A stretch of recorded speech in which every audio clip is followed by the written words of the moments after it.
Masari Ibukaning 3 yoshgacha ayni vaqti kitobini o'qib tugatdim va ba'zi notlarni oldim. Mashhur bir me'morning so'zlariga ko'ra, yosh bolalar ijodiy ishlaridan katta odamning xayoliga ham kelmaydigan g'oyalarni olish mumkin.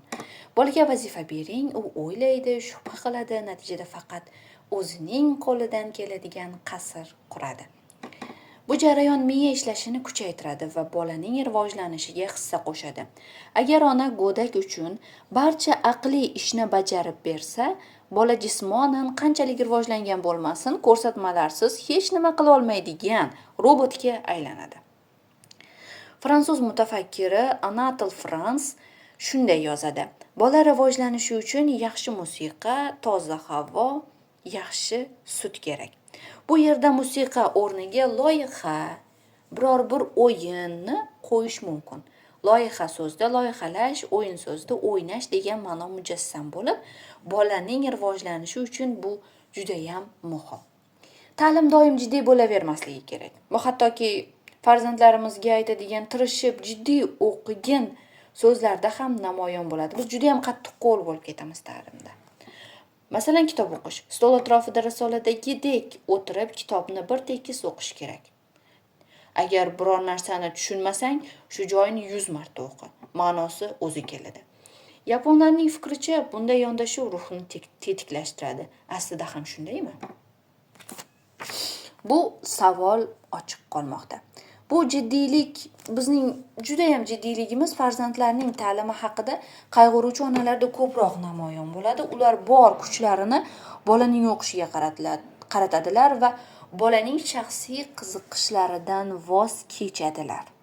Jiddiy ona o'z farzandidan ham jiddiylikni talab qiladi. Keskinlik asta-sekin kuchayadi. Natijada kimdir chiday olmay portlaydi. Itoatkor askarlar romanida hazil va kinoya bilan yondashilgan bir joyi bor va bu tragikomediya o'z farzandi tug'ilishidan avval uning ta'limi haqida qayg'uruvchi ayol oilasi haqidagi asardir. Bunday ortiqcha qayg'uruvchi onalar juda ham ko'p. Romanda jiddiylik natijasida ona va bolaning munosabatlari buzilishi ko'rsatilgan. Ammo ta'lim va tarbiyada bu qadar jiddiylik kerakmi? Bizda yana shunday gap bor: yaxshi o'qib, yaxshi o'yna. Buning ma'nosi shuki, bizda ta'lim va xordiq keskin chegaralangan. Fikrimcha, ularning ajratishga hojat yo'q. Ayniqsa yosh bolalar tarbiyasida bunday qilish kerak emas. Ota-onalar o'yinchoqlar, dam olish va xordiq uchun mo'ljallangan o'qitish jihozlar, mashg'ulotlar uchun deb o'ylashadi.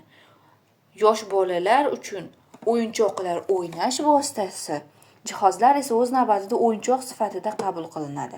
Go'dak qiziqishini jalb qiluvchi hamma narsa bola uchun o'quv materiali hisoblanadi. Buni tushunishimiz kerak. O'yin jarayonida egallangan bilim va ko'nikmalarni bolalar juda yaxshi o'zlashtiradilar. O'ynab o'qish va o'qib o'ynash to'g'ri ta'lim jarayoni mana shundan iborat. Bunday tarzda egallangan bilim bola bilan butun umrga qoladi. Bolalar uchun gapiruvchi kartochkalar ham oddiy o'yinchoqlardir. O'rganish o'yinchoqlaridir. Go'daklar 1-2 soat qiziqish bilan o'ynaydilar. Shu paytning o'zida so'zlarni yodlaydilar va inglizchada to'g'ri talaffuz qilishni o'zlashtiradilar. Demak, aynan yosh bolalar bu o'yinlarning haqiqiy qiymati va maqsadini tushunadilar. O'ylab ko'rsak, o'yin kulgu vositalari ayni paytda o'qitish vositalari ham bo'lgan. Masalan, kamon va o'qlarni, yozuv taxtachalarini olaylik. Ularning tarixi bor va ma'lum bir madaniy qiymatga ega. Ko'ngil ochishga jiddiy qarash kerak emas. Shuning uchun o'qishga har doim jiddiy yondashish ham yaramaydi. Qat'iyat bilan biror narsani o'ynash amalda qat'iyat bilan birga o'qishni anglatadi. Qiziqarli va tirishqoqlik bir-biriga zid tushunchalar deb o'ylashni bas qilish lozim. Shunda ota-ona ham bolaning ta'limi uchun biror narsadan voz kechishiga to'g'ri kelmaydi. Bola ham yengil, biror bir stressiz rivojlanadi. Itoatkor askarlar asarining yakunida Siroyama o'zi o'qigan amerikalik yozuvchining oddiy odamlar romani haqida quyidagi fikrni keltiradi. Bu hikoya o'rta yoshdagi oila va ularning o'g'illari haqida edi. Ona o'z o'g'li haqida umuman qayg'urmaydi va unga past nazar bilan qaraydi. Uning butun hayoti ijtimoiy tadbirlar, golf, sayohatlardan iborat. U ruhiy kasallikka chalingan o'g'lini tashlab sayohatga ketadi. Bu ayol Yaponiyada keng tarqalgan tasavvurdagi rafiqa va ona timsolidan ancha yiroq. Uning hayotida aniq yondashuv mavjud va o'g'lini alohida mustaqil shaxs sifatida qabul qiladi. Bolaning o'qishi bilan uning ishi yo'q. Oilada bu masala muhokama qilinmaydi. Bola mustaqil, o'zi yashaydi. Uning hayotida eng muhimi sport va do'stlari. Aftidan bu Amerika uchun odatiy. Mening hikoyam bilan solishtirish mumkin. Ikki romandagi hodisalar bir vaqtda sodir bo'lmoqda. Oilalar tarkibi va ijtimoiy mavqeiga ko'ra o'xshash. Ularning hayot tarzi va oilaga munosabati biznikidan tubdan farq qilganligi uchun men shu haqida o'ylanib qoldim deydi. Mavhum tushunchalarni jalb qilib o'qitilsa, bola o'z-o'zidan tushunadi. Menga ta'lim so'zi unchalik yoqmaydi. Bunda bola sohani anglashi uchun izchil tushuntirish ko'zda tutilgan.